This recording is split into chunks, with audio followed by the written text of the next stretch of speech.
Hi, everyone. This video we're going to discuss how get a job in cruise ship. This is Badashi Sahu from Hoteliers channel. Here's a simpler breakdown. Asterisk find cruise lines. Look for cruise companies that you like. Check for jobs. Go to their websites and see if they have waiter jobs.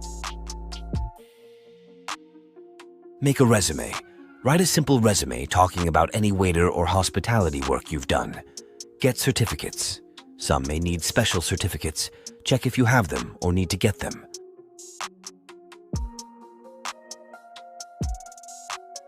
Apply online. Fill out their job application on their website. Practice for interviews. If they call you, talk about your waiter experience and why you like helping people. Learn skills. Know about different foods, wines, and try to speak well.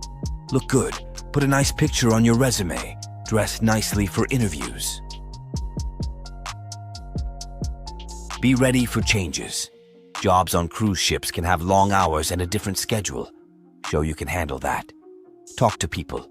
Ask others who worked on cruise ships for advice. Look online for help.